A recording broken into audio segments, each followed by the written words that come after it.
Hallelujah hallelujah thank you Lord, thank you Jesus. దేవుని పరిశుద్ధ నామమునకు స్తోత్రం కలుగును గాక. మరి 7వ మాసములో మరి 2వ వారంలో తిరిగి మనందరం కలుసుకోవడానికి దేవుడు మనందరి క్షేమాన్ని బట్టి, కాపుదలను బట్టి, మనకిచ్చిన సజీవతను బట్టి దేవుని స్తుతిస్తూ గణపరుస్తూ ఆయనను ఆరాధిస్తూ మీ అందరికీ End Time Revival Holy Spirit Ministries తరఫున ప్రత్యేకమైన ఆహ్వానాన్ని తెలుపుతున్నాను. ప్రత్యేకంగా మిమ్మల్ని అభినందిస్తున్నాను. చేరి వచ్చిన మీరందరూ ధన్యులని నేను చెప్తున్నాను. హల్లెలూయా, థ్యాంక్ యూ మైటీ లార్డ్. ఈ సమయం మరి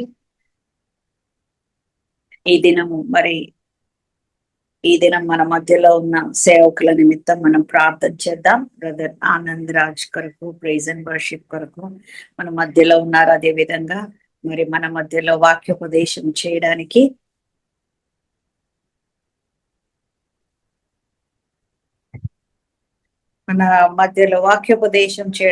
పాస్టర్ సంతోష్ కుమార్ గారు Calvary prayer church Mahabubnagar నుండి మన మధ్యలో ఉన్నారు.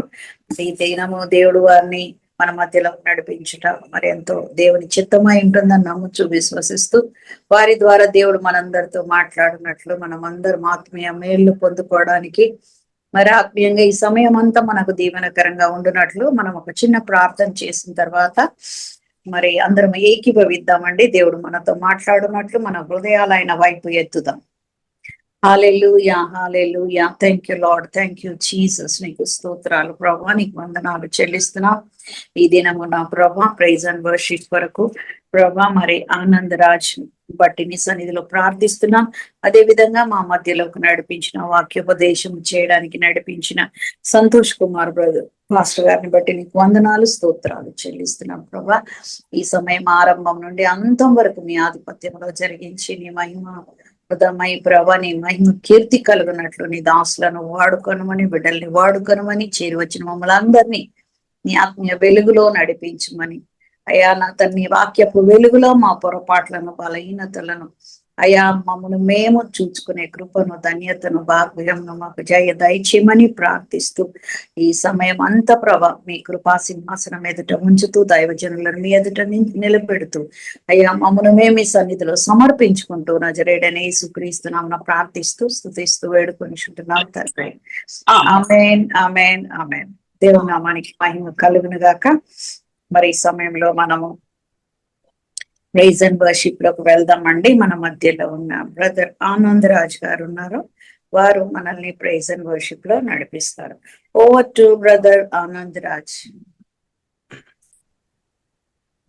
మంచిది, థ్యాంక్ యూ జీసస్.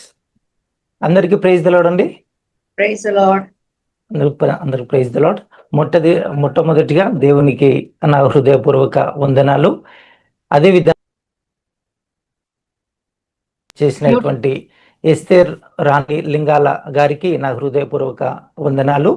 మంచిదండి, మనము ఆది నుంచి అంతం వరకు దేవుడు యొక్క మీటింగ్లో తోడుగా ఉండి నడిపించలాగున మనందరం కూడా ప్రార్థన పూర్వకంగా ఆత్మీయతతో దేవుని యొక్క మహిమను కనిపెట్టుచో మీరందరూ పాల్గొనవలసిందిగా నేను ప్రేమపూర్వకంగా మీ అందరిని వేడుకొంచున్నాను.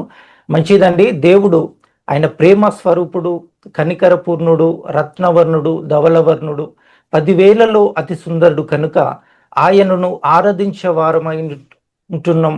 మనము చక్కగా దేవుని యొక్క మహిమను, ఆయన ప్రసన్నతను మనం అనుభవించాలి కనుక ప్రతి ఒక్కరం కూడా భయభక్తులతో చక్కటి యొక్క మంచి వాతావరణాన్ని ఎంతో భయభక్తులతో శ్రద్ధగా మనందరం కూడా దీంట్లో పాల్గొనవలసిందిగా నేను ప్రేమపూర్వకంగా మరి ఒకసారి వేడుకొంచున్నాను. మంచిదండి, ఈ యొక్క మన సిస్టర్ ప్రార్థన చేత మనం ప్రారంభించింది కాబట్టి మనం ఈ యొక్క ఆరాధనను ప్రారంభించుకుందాం. చక్కని పాటల ద్వారా మనము మనందరం కూడా దేవుని యొక్క మహిమను, ఆయన ప్రసన్నతను అనుభవిద్దాం. మొట్టమొదటిగా ఆయన ఈ యొక్క భూమి మీదకి వచ్చినప్పుడు మనకు ఆయన యొక్క ప్రేమను కనపరిచాడు గనుక ఆది నుంచి అంతం వరకు ప్రేమనే ప్రేమనే ప్రేమనే. కాబట్టి ఒక ప్రేమను గూర్చిన చక్కటి గీతాన్ని నేను పాడదలుచుకున్నాను. మీరందరూ కూడా వచ్చిన వారు పాడుచు దేవుని యొక్క మహిమను మనకు కనిపెట్టుకొనుచు ముందుకు వెళుదాం. ప్రేమ శాశ్వత కాలముండును, ప్రేమ అన్నిటిలో శ్రేష్టం అనే పాట పాడుకుందాం. ప్రేమ శాశ్వత కాలముండును, ప్రేమ అన్నిటిలో శ్రేష్టము. ప్రేమ శాశ్వత కాలముండును, ప్రేమ అన్నిటిలో శ్రేష్టము. ప్రేమ విలువ సిలువ చూపే, ప్రేమ ఏటిదో ప్రభు నేర్పే. ప్రేమ విలువ సిలువ చూపే, ప్రేమ ఏటిదో ప్రభు నేర్పే. ప్రేమ చూపు పరుల ఎడలా, ప్రేమ కలిగి యుండు ప్రియుడా. ప్రేమ శాశ్వత కాలముండును, ప్రేమ అన్నిటిలో శ్రేష్టము. ప్రేమలో దీర్ఘ శాంతము, ప్రేమలో దయాలుత్వము. ఆ ప్రేమలో దీర్ఘ శాంతము, ప్రేమలో దయాలుత్వము. ప్రేమ సహింప నేర్పును, ప్రేమ కలిగి యుండు ప్రియుడా. ప్రేమ శాశ్వత కాలముండును, ప్రేమ అన్నిటిలో శ్రేష్టము. ప్రేమ శాశ్వత కాలముండును, ప్రేమ అన్నిటిలో శ్రేష్టము. ప్రేమలో డంబముండదు, ప్రేమ ఉప్పొంగదెప్పుడు. ఆ ప్రేమలో డంబముండదు, ప్రేమ ఉప్పొంగదెప్పుడు. ప్రేమలో తగ్గింపున్నది, ప్రేమ కలిగి యుండు ప్రియుడా. ప్రేమ శాశ్వత కాలముండును, ప్రేమ అన్నిటిలో శ్రేష్టము. ప్రేమ శాశ్వత కాలముండును, ప్రేమ అన్నిటిలో శ్రేష్టము. ప్రేమలో సత్యమున్నది, ప్రేమ సంతోషమిచ్చును. ఆ ప్రేమలో సత్యమున్నది, ప్రేమ సంతోషమిచ్చును. ప్రేమయే సమాధానము, ప్రేమ కలిగి యుండు ప్రియుడా. ప్రేమ శాశ్వత కాలముండును, ప్రేమ అన్నిటిలో శ్రేష్టము. ప్రేమ శాశ్వత కాలముండును, ప్రేమ అన్నిటిలో శ్రేష్టము. ప్రేమించు సహోదరుని, ప్రార్థించు శత్రువుకై. ఆ ప్రేమించు సహోదరుని, ప్రార్థించు శత్రువుకై. ప్రేమ యేసుని మనసు, ప్రేమ కలిగి యుండు ప్రియుడా. ప్రేమ శాశ్వత కాలముండును, ప్రేమ అన్నిటిలో శ్రేష్టము. ప్రేమ శాశ్వత కాలముండును, ప్రేమ అన్నిటిలో శ్రేష్టము. విశ్వాసము నిరీక్షణ, ప్రేమ ఈ మూడు నిలుచును. ఆ విశ్వాసము నిరీక్షణ, ప్రేమ ఈ మూడు నిలుచును, వీటిలో శ్రేష్టమైనది ప్రేమయే, ప్రేమయే. ప్రేమ శాశ్వత కాలముండును, ప్రేమ అన్నిటిలో శ్రేష్టము. ప్రేమ శాశ్వత కాలముండును, ప్రేమ అన్నిటిలో శ్రేష్టము. ప్రేమ యేసయ్య ప్రేమ, ప్రేమ కల్వరి ప్రేమ, ప్రేమ యేసయ్య ప్రేమ, ప్రేమ కల్వరి ప్రేమ. Hallelujah, hallelujah, hallelujah, hallelujah. Thank you, thank you Jesus, thank you Lord, thank you Lord, thank you Jesus. దేవునికి వందనాలండి. మరి ఒకసారి ఈ యొక్క చక్కని అవకాశం కల్పించినటువంటి దేవాది దేవునికి నా యొక్క హృదయపూర్వక వందనాలు. మరి ఒకసారి ఇంకొక పాట పాడుకొనిచ్చు ఈ యొక్క జూమ్ మీటింగ్లో మనం ముందు కదలాం. ఏసన్న గారు మంచి ఆత్మీయుడు, అతను రాసినటువంటి పాట ద్వారా మనం ముందుకెళ్దాం. వందనాలు వందనాలు అనే పాట పాడుకొనిచ్చు ముందుకు కదులుదాం. మనందరం కూడా ఆయన యొక్క ప్రసన్నతను కనిపెట్టులాగున ఆత్మీయతతో ప్రతి ఒక్కరికి పాల్గొనవలసిందిగా మరి ఒక్కసారి ప్రేమపూర్వకంగా మనవి చేసుకుంటున్నాను. వందనాలు వందనాలు వరాలు పంచి నీ గుణ సంపన్నతకు అనే పాట పాడుకుందాం. ప్రతి ఒక్కరం కూడా నాతో పాటు ఏకీభవించి ముందుకు సాగాలని మరి ఒక్కసారి కూర్చున్నాను. వందనాలు వందనాలు వరాలు పంచే నీ గుణ సంపన్నతకు, వందనాలు వందనాలు వరాలు పంచే నీ గుణ సంపన్నతకు, నీ త్యాగశీలతకు నీ వశమైతినే అతి కాంక్షణీయుడా నా యేసయ్యా. నీ త్యాగశీలతకు నీ వశమైతినే అతి కాంక్షణీయుడా నా యేసయ్యా. వందనాలు వందనాలు వరాలు పంచే నీ గుణ సంపన్నతకు, వందనాలు వందనాలు వరాలు పంచే నీ గుణ సంపన్నతకు. ఇహలోక ధన నిధులన్నీ శాశ్వతము కావని ఎరిగి తిని, ఇహలోక ధన నిధులన్నీ శాశ్వతము కావని ఎరిగి తిని, ఆత్మీయ ఐశ్వర్యము పొందుట కొరకే ఉపదేశ క్రమమొకటి మాకిచ్చితివి. ఆత్మీయ ఐశ్వర్యము పొందుట కొరకే ఉపదేశ క్రమమొకటి మాకిచ్చితివి.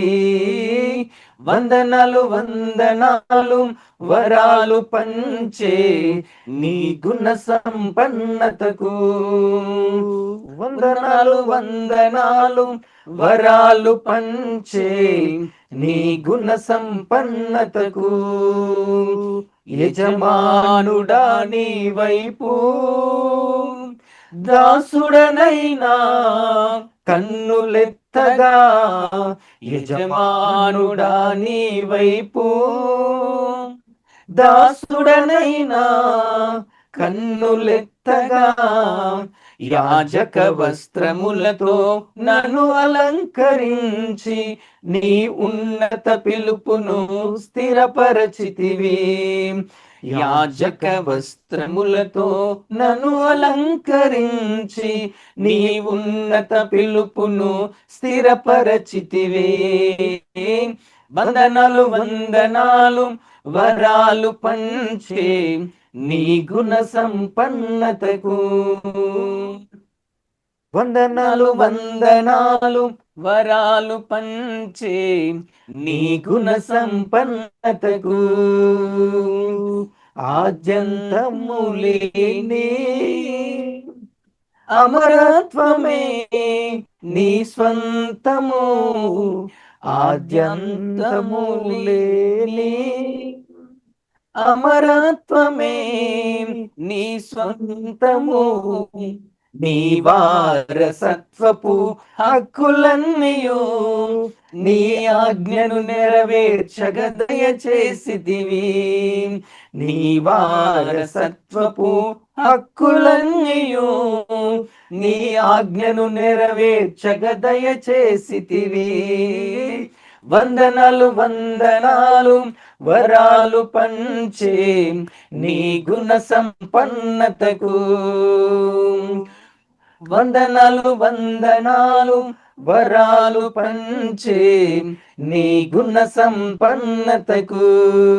నీ త్యాగశీలతకు నీ వశమైతినే అతి కాంక్షణీయుడా నా యేసయ్యా. నీ త్యాగశీలతకు నీ వశమైతినే అతి కాంక్షణీయుడా నా యేసయ్యా. వందనాలు వందనాలు వరాలు పంచే నీ గుణ సంపన్నతకు. వందనాలు వందనాలు వరాలు పంచే నీ గుణ సంపన్నతకు. Hallelujah. Thank you Jesus. Thank you. వందనాలు యేసయ్యా.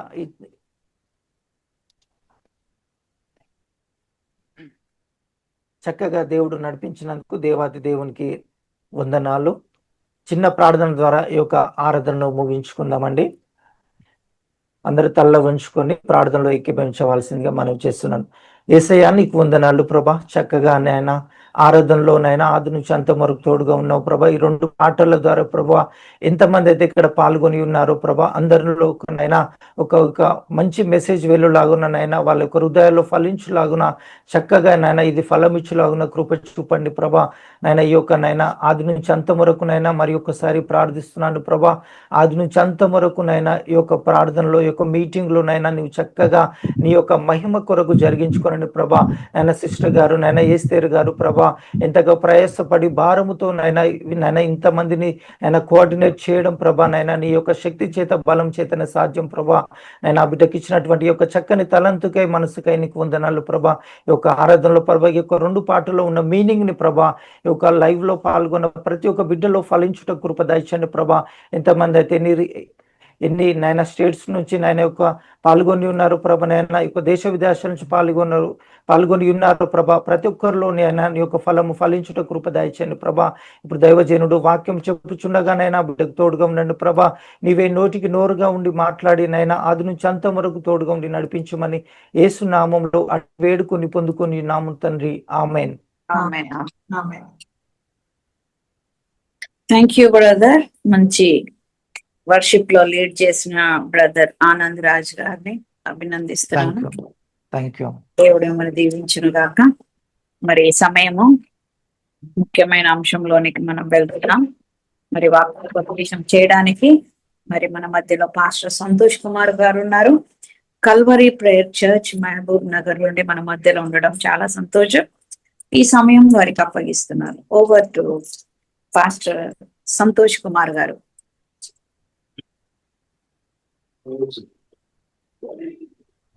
మరొకసారి ప్రభు పేట మీ అందరికి వందనాలు తెలియజేస్తున్నాం. ఈ ఇచ్చిన ఈ మంచి సమయాన్ని బట్టి దేవాదేవునికి వందనాలు తెలియజేస్తూ, అలాగే నాకు అవకాశం ఇచ్చిన మేడం గారికి కూడా వందనాలు. పాల్పంచుకున్న మీ అందరికీ ప్రభు పేరిట వందనాలు. ఇంతవరకు చక్కని ప్రార్థనలు, విజ్ఞాప ప్రార్థనలు, అలాగే ఆరాధన అందరిలో దేవుడు మనందరికీ తోడై ఉన్నందుకు దేవునికి వందనాలు తెలియజేస్తూ, నా జీవితంలో దేవుడు చేసిన మేలు, దేవుడు నా జీవితంలో చేసిన కార్యం ఏదైతే ఉందో వాటిని మీతో పంచుకోవడానికి ఆశపడుతూ ఉన్నాను. చిన్న ప్రార్థన చేసి అలాగే సాక్ష్యాన్ని, వాక్యాన్ని ప్రారంభించుకుందాం. అందరు కళ్ళు మూసుకున్నట్లయితే, పరిశుద్ధమైన తండ్రి నీకు వందనాలు యేసయ్యా. ఈ యొక్క రాత్రికాల సమయంలో ప్రభా మరొకసారి నీ ఆత్మచేత మమ్మల్ని అందరినీ విధంగా జతపరిచినందుకు నైనా ఈ విధంగా కూడుకొనుటకు తండ్రి మీరు చూపిన కృపకై వందనాలు తండ్రి. ఇంతవరకు మీరు ఏ విధంగా నడిపించున్నారో ఈ సమయంలో ప్రభా ప్రతి ఒక్కరితో మాట్లాడండి. మా అందరినీ ప్రభా నీ ఆత్మ చేత నీ మాటలను ఒప్పింపజేయండి. ప్రతి ఒక్క హృదయాలు మీరు తెరవండి తండ్రి. అయా సత్యాన్ని గ్రహించే కృప దయచేయండి. లోకంలో ఉన్నటువంటి వాటిని ప్రభా అయా విసర్జించి నీ వైపు తిరిగి నైనా పైనున్న వాటిని వెతుకుట కృప చూపించి వాక్య విషయంలో కూడా మాతో మాట్లాడమని అవకాశం ఇచ్చినటువంటి ఈ గొప్ప భాగ్యాన్ని బట్టి, అలాగే నాయన ఈ మంచి మినిస్ట్రీని బట్టి నీకు వందనాలు చెల్లిస్తూ నీవే తోడై నడిపించమని యేసు నామమున ప్రార్థించి వేడుకొంచున్నాం తండ్రి. ఆమేన్. ఆమేన్. మరొకసారి మీ అందరికి ప్రైజ్ ది లార్డ్ అండి. అందరికి ప్రైజ్ ది లార్డ్. నా వాయిస్ అంత క్లియర్ కదా? అందరికి వినబడుతుంది కదా వాయిస్? రైట్ చాలు. నా పేరు మేడం చెప్పినట్టుగా నా పేరు సంతోష్ కుమార్. అది తెలంగాణ మహబూబ్ నగర్ డిస్ట్రిక్ట్ లో తెడ్చల్ల అనేటువంటి కాన్స్టిట్యున్సీ లో పరిచర్య చేస్తున్నాను. దేవుడి మహాకృపను బట్టి నా పేరు సంతోష్ కుమార్. నాకు వివాహం అయింది. దేవుడు నాకు 3 కుమారులను దేవుడు ఇచ్చి ఉన్నాడు. అలాగే మా నాన్నగారు కూడా దేవుని సేవలోనే ఉన్నారు. దేవుడు మాకు 3 గ్రామాల్లో పరిచర్యని ఇచ్చాడు. 3 గ్రామాల్లో పరిచర్య జరుగుతుంది. ఒక 10 సంవత్సరాల నుంచి ప్రభు సేవలో ఉంటూ దేవుని యొక్క పరిచర్యలో పాల్పంచుకునే భాగ్యాన్ని దేవుడు ఇచ్చాడు. అయితే నా జీవితంలో దేవుడు చేసిన ఒక మేలు ఏంటంటే ఆ విషయాన్ని త్వరగా పంచుకుంటాను. 2024 ఫిబ్రవరిలో, పోయిన సంవత్సరంలో ఫిబ్రవరిలో ఒక సంఘటన ఏంటంటే, నేను కొంత కామన్గా బలహీనంగానే ఉంటున్నాను. చిన్నప్పటి నుంచి కొంత పరిచర్యలో ఉన్నాను. అంత ఆరోగ్యంగానే ఉన్నాననే స్థితిలోనే ఉన్నాను. బట్ కొంత ఎందుకో బలహీనంగా మరెక్కువ కావడం, బ్లడ్ తక్కువ అవడం ఇలా జరిగినప్పుడు ఒక హాస్పిటల్కి వెళ్ళాను. చాలా హాస్పిటల్కి వెళ్ళాను. అయితే ఆ సమయానికి మాత్రమే తగ్గేది. సో తర్వాత ఒక రోజు కొలనోస్కోప్ చేయడం కానీ ఇలా కొన్ని చేసుకున్నప్పుడు ఒక డిసీజ్ బయటపడింది. ఆ డాక్టర్ చెప్పాడు, బయోప్సీ చెప్పింది ఏంటంటే ఒకసారి టెస్టులు చేద్దాం, 10 days తర్వాత టెస్టులు వస్తాయని చెప్పాడు రిపోర్టు. ఆ 10 days తర్వాత వచ్చిన రిపోర్ట్ ఏంటంటే, ఆ డాక్టర్ గారు చెప్పిన ఒక భయంకరమైన వార్త ఏంటంటే, బహుశా ఇది క్యాన్సర్ అయి ఉండొచ్చు అని చెప్పాడు. సో చాలా ఆలోచనలో ఏం అర్థం కాల. ఇదేంటి ప్రభా, నాకు ఇలా క్యాన్సర్ రావడం ఏంటి అనే ఏం అర్థం కాలేదు. సో కుటుంబంలో వెంటనే చెప్పలేదు. నెక్స్ట్ డే మళ్ళీ వేరే ఒక హాస్పిటల్, సజెస్ట్ చేసిన హాస్పిటల్కి వెళ్ళి పెట్ స్కాన్ అనేది చేయించుకున్న తర్వాత రిపోర్ట్ వచ్చిన డాక్టర్ చెప్పాడు ఏంటంటే, దేవుని కృప ఏంటంటే అతను కూడా చాలా సహకరించాడు. దేవుడు నా పట్ల దయ చూపి కరుణ చూపించడానికి దేవుడు అతనికి ఆ మనసు ఇచ్చాడు.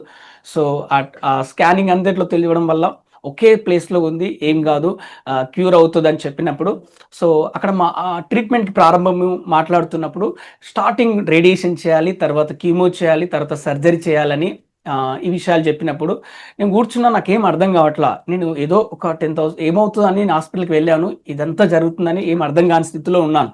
అయితే రేడియేషన్ అవుతుంది అన్నాడు. ఒక 1 month రేడియేషన్ చేయాలని చెప్పాడు. అయితే రేడియేషన్కి ఎంత అవుతుందని అంటే అతను అన్నాడు ఏంటంటే, డాక్టర్ 4 lakhs అవుతుంది అన్నాడు. ఏం అర్థం కాలేదు. నేను ఏం షాకింగ్లో ఉన్నాను, అంత డబ్బు ఏంటి అని. పరిస్థితులు చాలా మిడిల్ క్లాస్ పరిస్థితులు.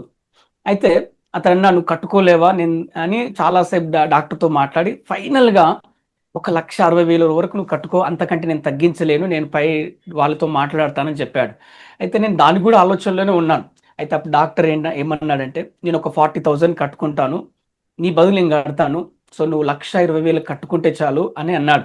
అయితే అది కూడా నెల రోజులు వీలైనప్పుడు కట్టు అన్నాడు. సో తిరిగి వచ్చేసాను. ఇంట్లో చెప్పినప్పుడు అందరూ భారంగా ప్రార్థన చేశారు. ఇంకా కుటుంబంకి ఎక్కువ భయం అర్థమైంది, భయం చెందుతున్నారు. సో ఏదేమైనా ప్రార్థన అయితే చేద్దామని చెప్పి ట్రీట్మెంట్ జరుగుతుంది. సో రేడియేషన్ చేస్తున్నాం. అయితే అందులో ఒక అద్భుతం ఏంటంటే, ఒక 2-3 days తర్వాత రేడియేషన్లోనే వేరే డాక్టర్ పిలిచాడు అనమాట. తన క్యాబిన్ పిలిపించి అడిగాడు, నువ్వు డబ్బులు కట్టావా అని అడిగాడు. నాకు భయం అవుతుంది, నేను మొత్తం కట్టలేదు, ఒక 20,000 కట్టానని చెప్తూ భయం పడుతూ చెప్తూ ఉన్నాను. అయితే అతను ఏం చెప్పాడంటే, ఒక డాక్టర్ ఉన్నాడు, అతని గురించి మేము లంచ్ చేస్తున్నప్పుడు మాట్లాడుకున్నాం. అయితే ఆ డాక్టర్ నీ అమౌంట్ పే చేస్తానన్నాడు, ఒక 50,000 కడతానన్నాడు, నువ్వు వరి అవ్వాల్సిన అవసరం లేదని చెప్పినప్పుడు చాలా సంతోషపడ్డాను. ప్రభువా, ఈ గాయం అయితే జరిగింది, కానీ ఈ గాయంలో నుంచి, ఈ బాధలో నుంచి నువ్వు తప్పిస్తున్నావని చెప్పి చాలా సంతోషం. ఆ రేడియేషన్ తీసుకోవడం చాలా బాధాకరమే, చాలా ఆందోళనే, కానీ అందులో దేవుని కార్యం చూడడం అనేది చాలా ఆనందంగా అనిపించింది. సో 1 month రేడియేషన్ అయిపోయింది ఎవ్రీడే. మా ప్రాంతానికి హైదరాబాద్ ఒక 80 కిలోమీటర్ 90 కిలోమీటర్ దూరంలో ఉంటుంది. రోజు అప్ అండ్ డౌన్ చేసి రేడియేషన్ తీసుకున్నాను.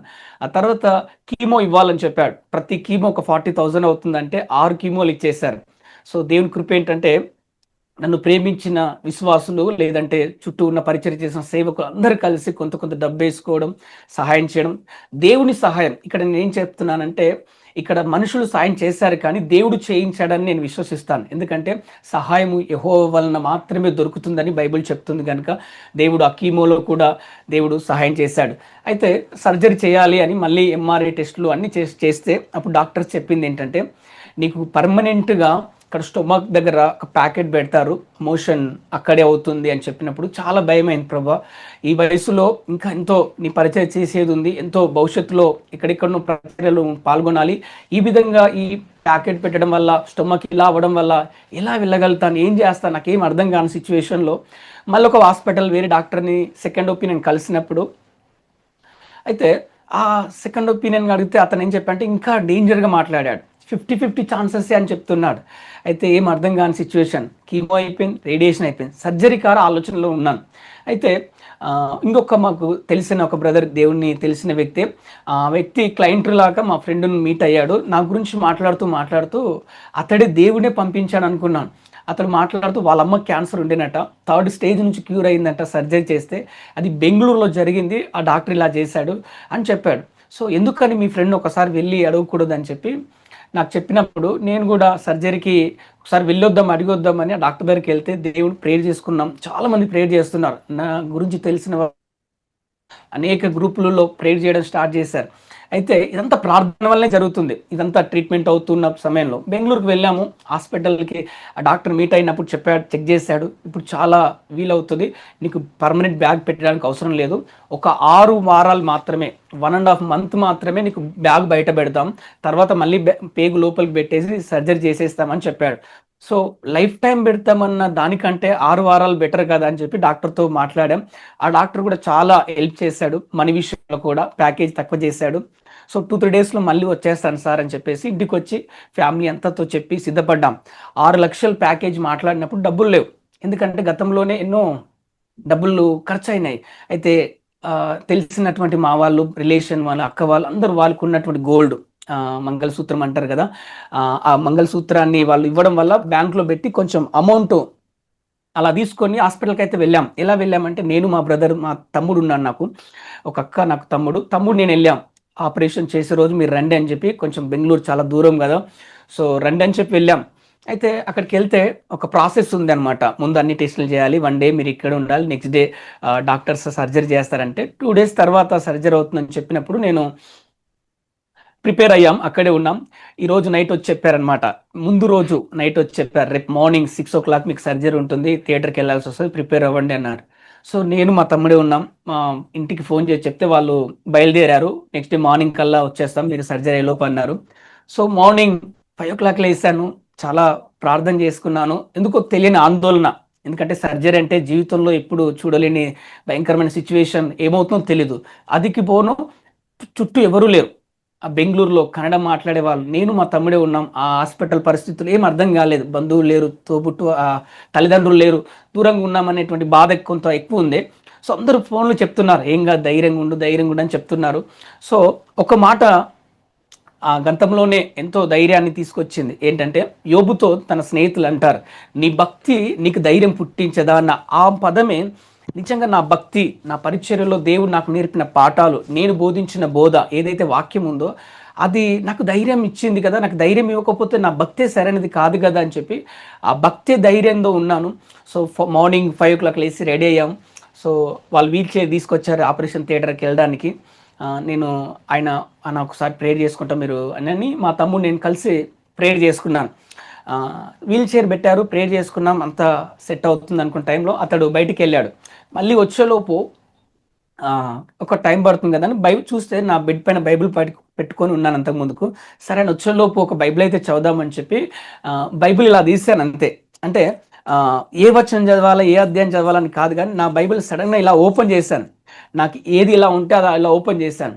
నా కంటికి ఒకే ఒక వచనం కనబడింది, మిగతా అంతా ఏది కనబడకుండా బ్లర్ అయినట్టుగా ఒకే వచనం కనబడింది.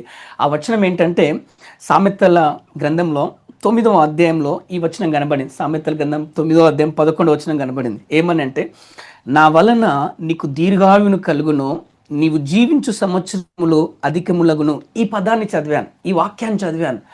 ఇంకా నేను ఇక వేరే ఏ వచనం జోలికి వెళ్ళాలా, బైబిల్ మూసాను. ఎంత ఎనర్జీ అంటే, ఎంత హ్యాపీనెస్ అంటే, అంతకుముందున్న బాధ అంతా పోయింది. ఎందుకని? దేవుడు నాతో మాట్లాడాడు.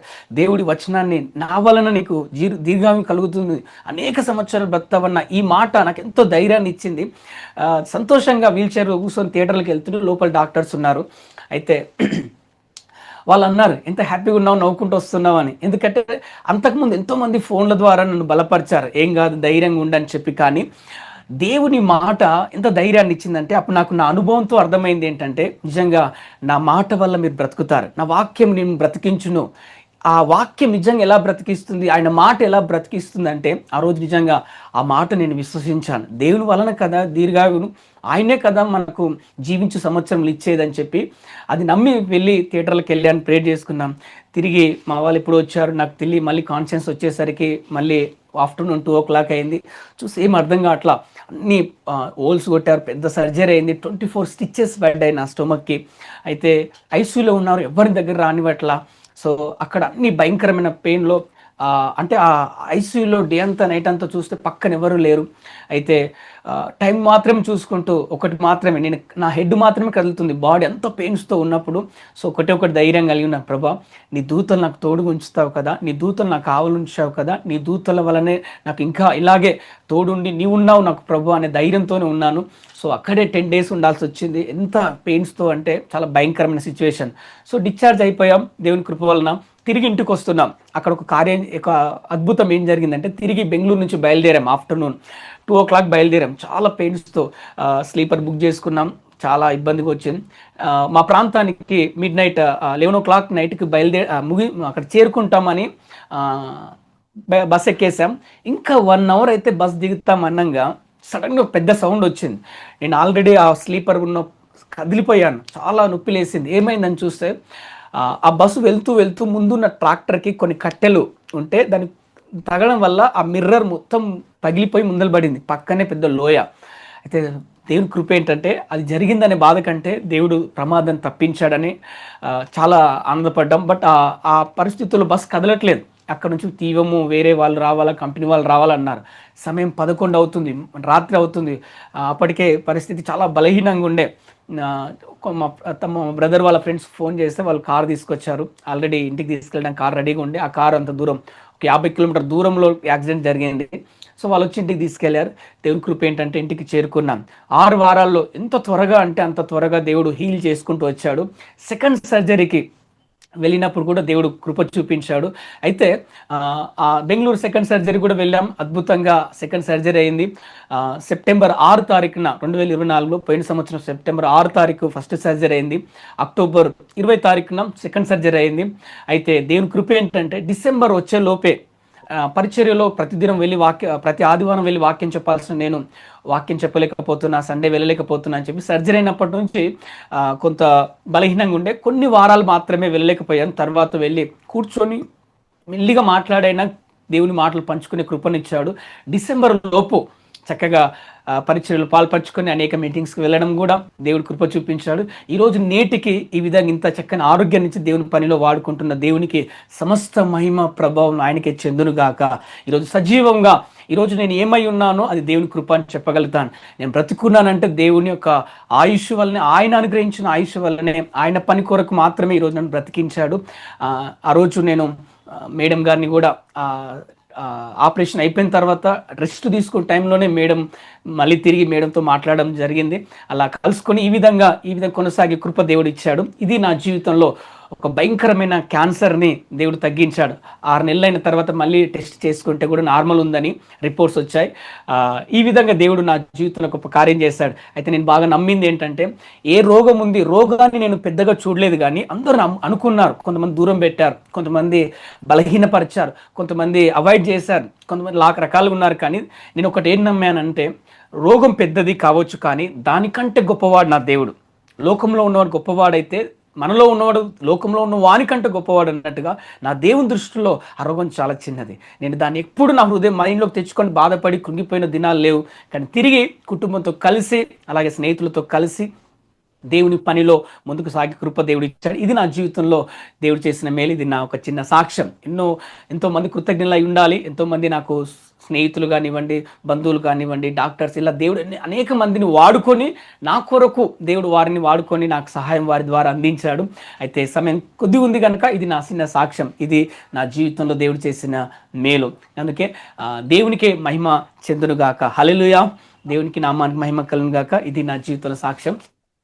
ఉన్నారండి? వింటున్నారా? వినబడుతుంది కదా నా వాయిస్?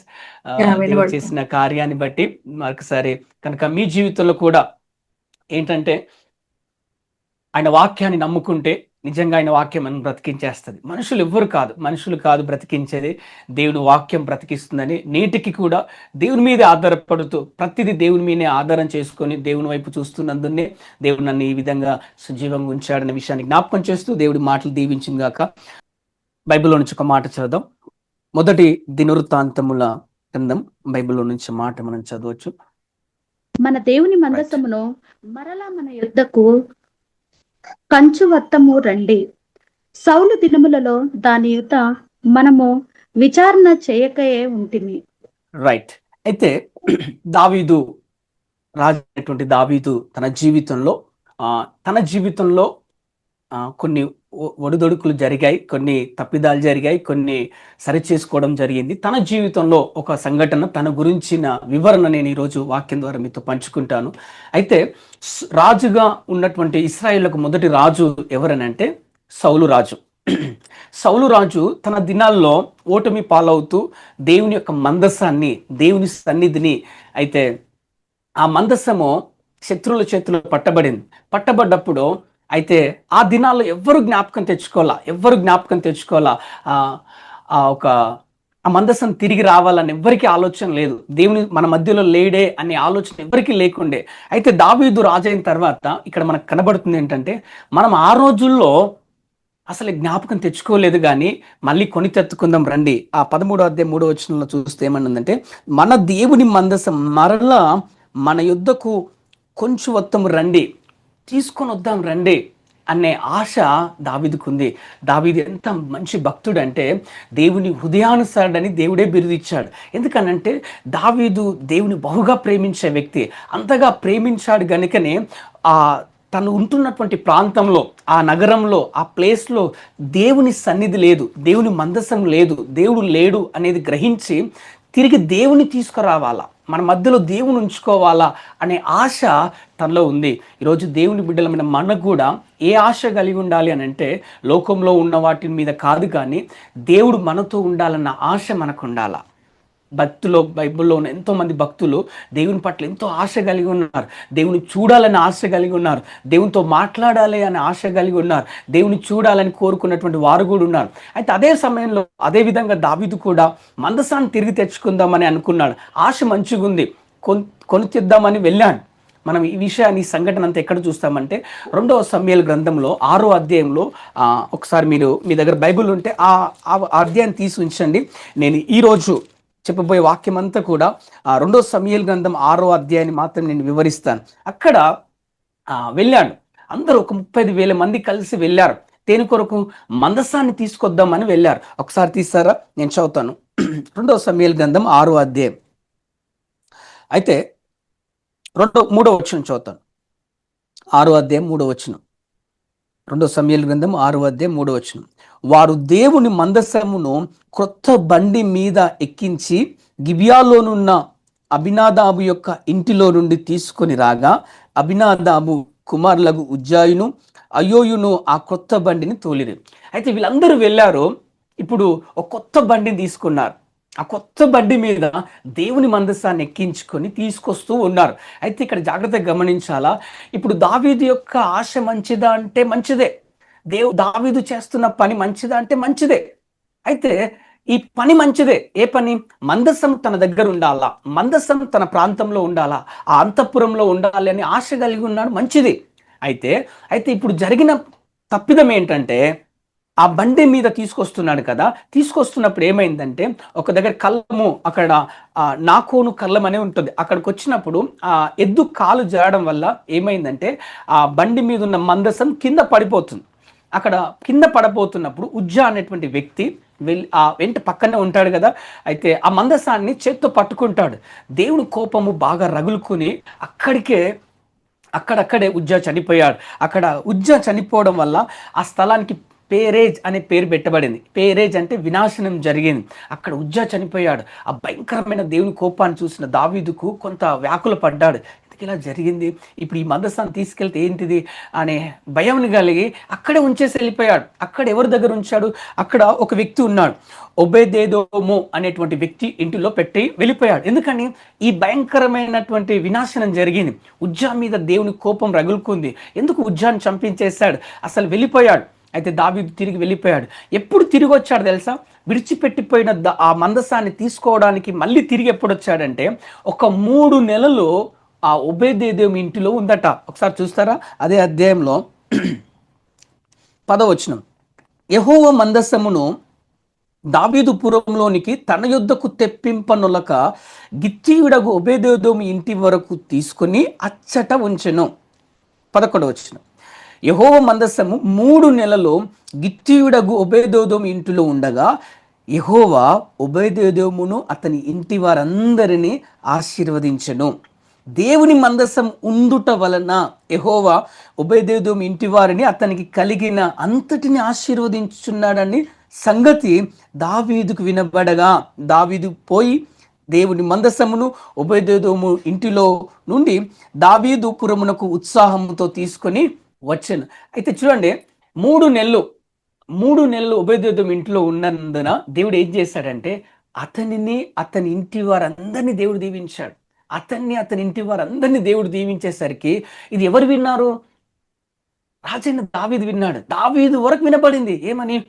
ఏ ఇంటి దగ్గర అయితే మందసం ఉంచి వెళ్ళిందో ఆ ఇంటిని దేవుడు ఎంతగా దీవించాడంటే రాజుగారికి వినబడేంతగా దీవించబడిందా, అంతగా ఆశీర్వదించబడ్డాడు.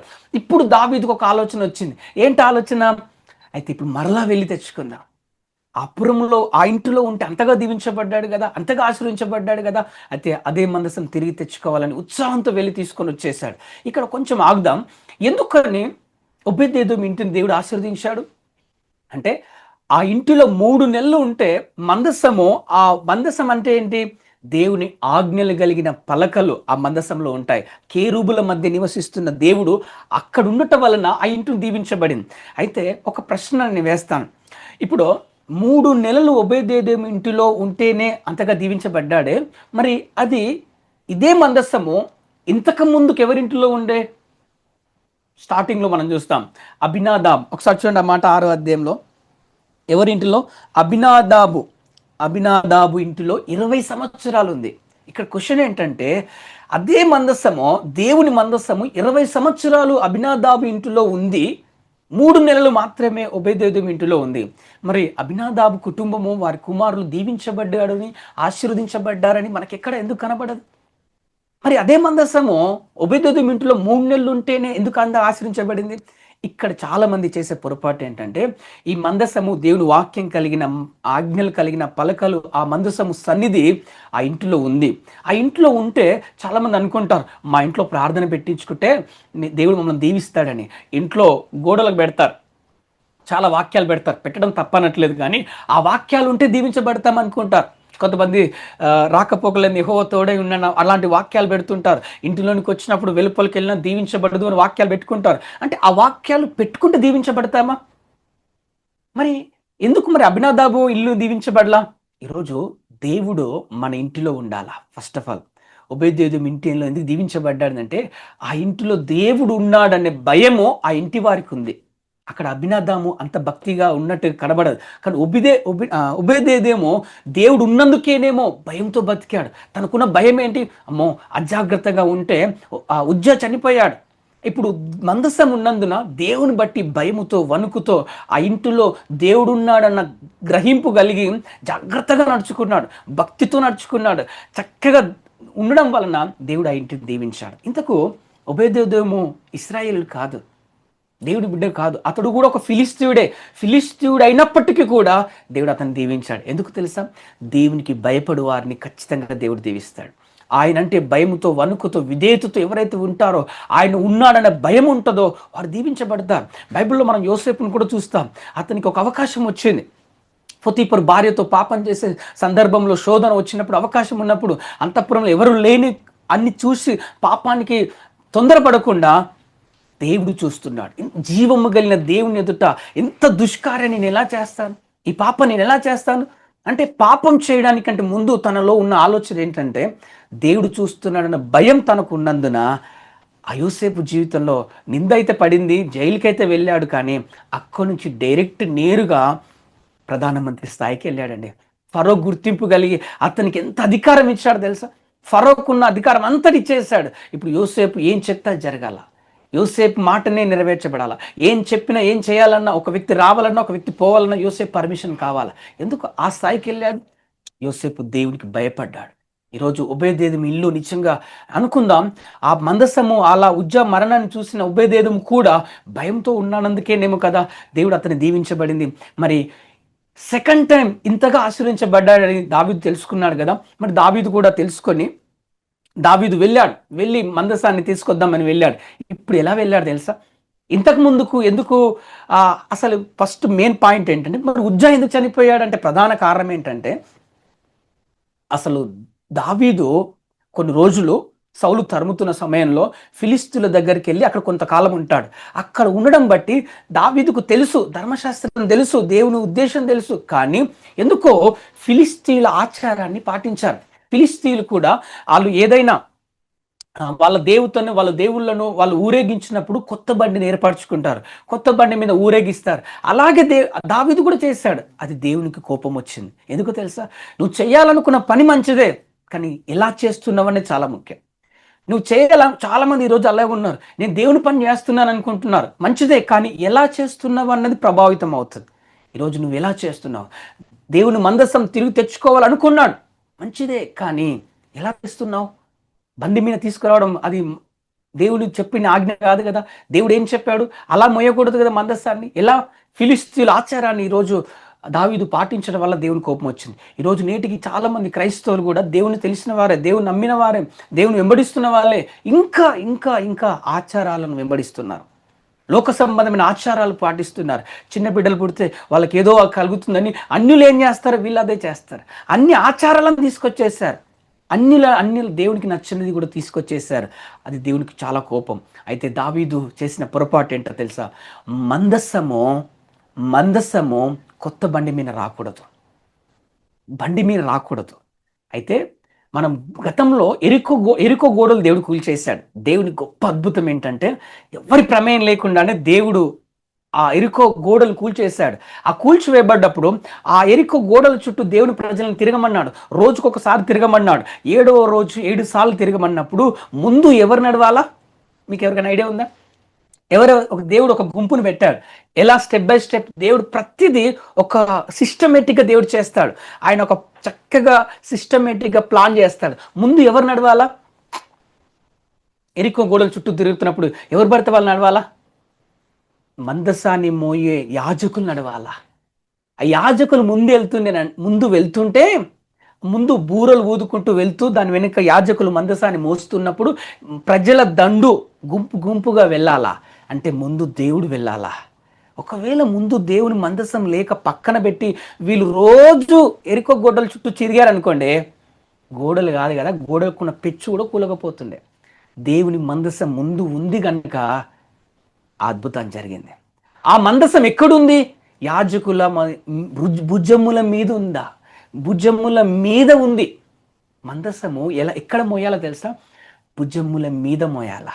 ఇదే మొదటి దినవృత్తాంతములు 15వ అధ్యాయం మనకు కనబడుతుంది.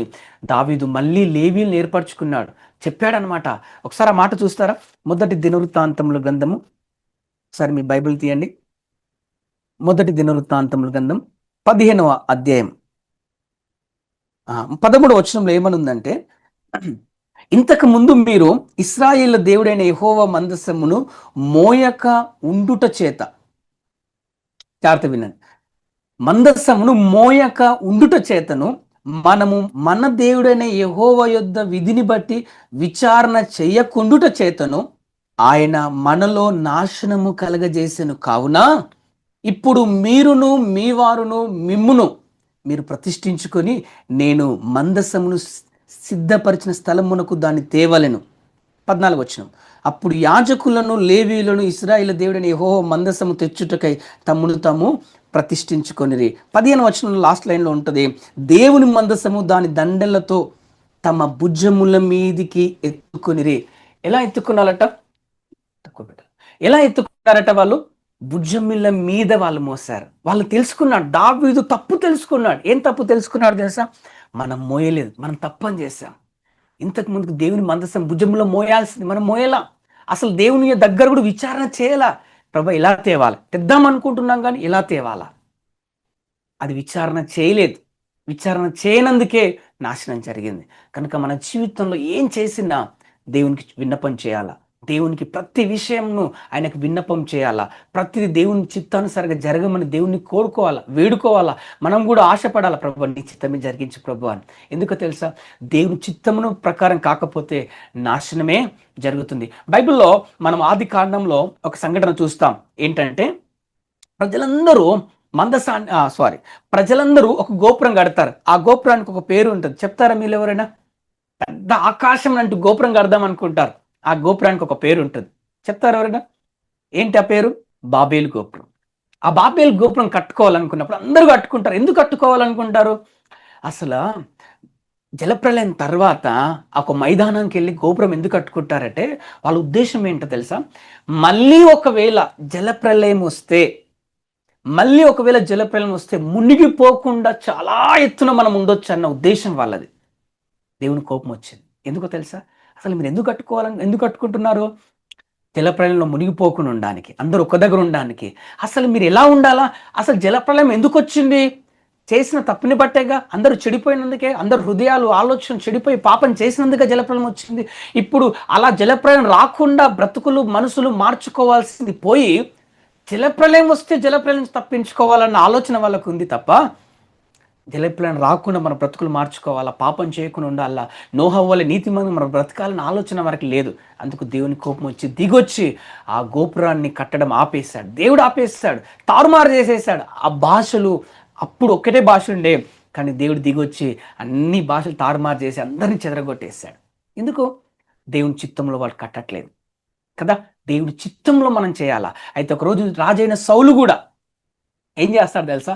సమూయేలు రావడం లేట్ అయితే ఏం చేస్తాడంటే బలి అర్పించేస్తాడు, దహన బలి అర్పించేస్తాడు. వాస్తవానికి సమూయేలు ఏం చెప్తాడు? సౌలు నువ్వు వెళ్ళి ఎదురు చూడు, నేను వచ్చి బలి అర్పిస్తానంటే శత్రువులు వస్తున్నారని చెప్పి భయం చేత మనుషులందరూ దూరం అవుతున్నారు, విడిచిపెట్టి వెళ్తున్నారని భయం చేశా. తట్టుకోలేక తెగించి ఏం చేస్తాడు తెలుసా? ఆ మాట చూడండి. మొదటి సమూయేలు గ్రంథంలో 13వ అధ్యాయంలో, మొదటి సమూయేలు గ్రంథం 13వ అధ్యాయం 11వ వచనం. సమూయేలు అతనితో నువ్వు చేసిన పని ఏమని అడిగాను. అందుకు సౌలు, జనులు నా యుద్ధ నుండి చెదిరిపోవటయు, నిర్ణయ కాలంలో నీవు రాకపోవటయు, ఫిలిస్తీయుల మిక్మస్సులో కూడి ఉండుటయు నేను చూచి, ఇంకను యెహోవాను శాంతి పరచక మునిపే ఫిలిస్తీయులు గిల్గాలునకు వచ్చి నా మీద పడుదురు అనుకొని నా అంతట నేను సాహసించి దహన బలి అర్పించి తిననేనో. దహన బలి అర్పించడం మంచిదా చెడ్డదా? తప్ప కరెక్టా అంటే దహన బలి అర్పించాలి, అది మంచిదే. కానీ ఎవరు అర్పించాలి? రాజు అయిన సౌలు కాదు, సమూయేలు అర్పించాల. కానీ తను వెయిట్ చేయలేకపోయాడు, తెగించేశాడు, సాహసం చేశాడు. ఎందుకు తెలుసా? ఇంకా శాంతి జరగాల, బలి జరగాలనుకున్నాడు కానీ బలి ఎవరు జరిగించాలని ఆలోచన లేకపోయింది. అదొక్కటి చేసినందుకు దేవుడు ఏం చేశాడు తెలుసా? అప్పుడు అంటాడు 13వ వచనం, 13వ అధ్యాయం 13వ వచనం, మొదటి సమూయేలు గ్రంథం. అందుకు సమూయేలు ఇట్లానే, నీవు నీ దేవుడైన యెహోవా నీకిచ్చిన ఆజ్ఞను గైకొనక నీవు అవివేకపు పని చేసితివి. నీ రాజ్యమును ఇశ్రాయేలు మీద సదాకాలం స్థిరపరచుటకు యెహోవా తలచి ఉండెను. అయితే నీ రాజ్యము నిలువదు. యెహోవా తన చిత్తానుసారైన మనుషుని కనుగొని ఉన్నాడు. నీకు ఆజ్ఞాపించిన దాన్ని నీవు గైకొనకపోతివి గనుక యెహోవా తన జనుల మీద అతన్ని అధిపతిగా నియమించును. ఒక్క మిస్టేక్ చేశాడు. ఏంటో తెలుసా? అది సరైన పనే, కానీ చేసిన పని మంచిది కాదు, తను చేయడం మంచిది కాదు. అయితే దానివల్ల ఏమైందంటే దేవుడు సదాకాలము సౌలే రాజుగా ఉండాలనుకున్నాడట. సౌలు కుటుంబంలో ఉన్న వాళ్ళనే రాజుగా స్థిరపరచుదాం అనుకున్నాడట. కానీ అతడు చేసిన అవివేక పని వలన దేవుడు మనసు మార్చేసుకున్నాడు. ఏమైపోయింది? సౌలు కనబడకుండా కర్మానికి అయిపోయాడు. సౌలు తర్వాత ఇంకే మరెవరు తన కుటుంబంలో ఒక కుమారుడు కొన్ని రోజులు ఉన్నారు తప్ప తర్వాత ఇంకెవరు సంతానం సౌలుగా ఎవరు వెళ్ళలేకపోయారు. దావీదును దేవుడు కనుగొన్నాడు. ఎందుకు తెలుసా? దావీదు తన చిత్తాన్ని జరిగిస్తాడని చెప్పి. ఈరోజు మనం దేవుణ్ణి వెంబడిస్తున్నాం, దేవుని ఆరాధిస్తున్నాం. అయితే ఎలా ఆరాధిస్తున్నావు? నీ బ్రతుకు నువ్వు ఎలా కట్టుకుంటున్నావు? దేవుని సేవిస్తున్నాను, దేవునిలో ఉంటున్నాను, అనుదినం ప్రార్థన చేస్తున్నాను, ఆదివారం మందిరానికి వెళ్తున్నాను, దేవునిలో ఉంటున్నాను, దేవుని పని చేస్తున్నాను, దేవుని కానుకలు ఇస్తున్నాను, నేను భక్తిగానే ఉన్నాను అనుకుంటున్నా. కానీ నీ జీవితం ఎలా ఉంది? ఆయనను వెంబడిస్తున్న ప్రక్రియలో ఎలా వెంబడిస్తున్నావు? నువ్వు ఆయనతో నడుస్తున్నప్పుడు నువ్వు ఎలా నడుస్తున్నావు? సరే ఆలోచించేయండి. బైబిల్లో ఒక వ్యక్తి దేవునితో నడిచాడట. చాలా మంది నడిచారు, అందులో ఒక వ్యక్తి మనకు కనబడతాడు. ఎవరు తెలుసా? హానోకు. హానోకు దేవునితో నడిచాడు. దేవునితో నడిచాడంటే అర్థం ఏంటి? అప్పుడు ధర్మశాస్త్రం లేదు, దేవుని ఆజ్ఞ లేదు. ఆ కాలంలో నోహావు కాలకు ముందే, జలప్రలయానికంటే ముందే హానోకు దేవునితో ఎంత అద్భుతంగా నడవగలిగాడు, ఎంత నీతిగా ఉండగలిగాడు, అనుదినము దేవుని చిత్తాన్ని చేసుకుంటూ దేవునిలో ఎంత చక్కగా ఎదగగలిగాడు. అయితే అందులో ఒక ఆశ్చర్యకరమైన విషయం ఏంటంటే, ఆ కాలంలో ఆదాము కానీ, ఆదాముకు మరిన షేతు కానీ, ఇలా అందరూ 900 పైగా 800 700 సంవత్సరాలు బతికారు. ఆనోకెందుకు 360 సంవత్సరాలు బతికాడు? ఆనోకు ఏమన్నా తప్పు చేశాడా? హానోకు ఏమన్నా దేవుని చిత్తంలో సరిగా లేడా? లేదు, దేవునితో నడిచిన వాడే. మరి ఎందుకని 365 సంవత్సరాలకే హానోకు దేవుని కొనుక్కోబడ్డాడు? ఎందుకు తను దేవుణ్ణి పిలుచుకున్నాడు? ఆలోచన చేస్తే దాని వెనుక ఒక సత్యం ఏంటంటే, 360 సంవత్సరాలు హానోకు దేవునితో నడిచాడంటే అది మనకేం పాఠం నేర్పిస్తుందో తెలుసా? 365 రోజులు మనం దేవునితో నడవాలా. అది ఎలా నడవాలా? దేవుని చిత్తానుసారంగా నడవాలా, అనుకూలంగా నడవాలా, ఆయనను వెంబడించుకుంటూ నడవాలా, మన జీవితం మీద ఆయనకు అధికారం ఇవ్వాలా. హానోకులాగా 365 సంవత్సరాలు అతను దేవునితో నడిస్తే మరి మన నిర్ణయం ఏంటో తెలుసా? 365 రోజులు దేవుడు లేకుండా నువ్వు ఉండకూడదు. దేవుడు వెంబడించాలా. అది ఎలా వెంబడించాలా? దేవుని పని చేయాలా. అది ఎలా చేయాలా? దేవుని ఆరాధించాలా. ఎలా ఆరాధించాలా? అందుకొరికి బైబిల్లో ఎన్నో విషయాలు నేర్పించాడు దేవుడు. ప్రార్థన చేయాలంటే ఎలా ప్రార్థన చేయాలో చెప్పాడు, ఆరాధించాలంటే ఎలా ఆరాధించాలో చెప్పాడు. ఈరోజు ప్రార్థన చేయాలంటే ఎలా చేయాలా? అందరికీ ఇప్పుడు పరిసేయుడు ఉంటాడు కదా, పరిసేయులాగా ప్రార్థన చేయకూడదు. సమాజం అందరికి వినబడాలని ప్రార్థన చేయకూడదు. ఎలా ప్రార్థన చేయాలట బైబిల్ చెప్తుంది. తలుపులు వేసుకొని రహస్యమందుని తండ్రికి ప్రార్థన చేయాలి. ప్రార్థన ఎలా చేయాలో నేర్పించాడు. ఆరాధన ఎలా చేయాలో కూడా దేవుడు చెప్పాడు. ఆయన ఆరాధిస్తే ఎలా ఆరాధించాలట? ఆత్మతో సత్యంతో ఆరాధించాలట. నువ్వేం చేయాలో అది బైబిల్ నీకు ముందే చెప్పింది. అయితే దావీదు తప్పు తెలుసుకున్నాడండి. మన జీవితంలో మనం చేయాల్సిన పని ఏంటో తెలుసా? ఎందుకు ఈ నాశనం జరిగింది, ఎందుకు ఈ తప్పిదాలు జరుగుతున్నాయి, సరి చేసుకోవాలా. దావీదు సరి చేసుకున్నాడు. మనము సరైన విధంగా మందస్సాన్ని తీసుకురాలా. బండి మీద తీసుకొచ్చాం, అది దేవుని చిత్తం కాదు, మనం తెలుసుకోలేకపోయాం.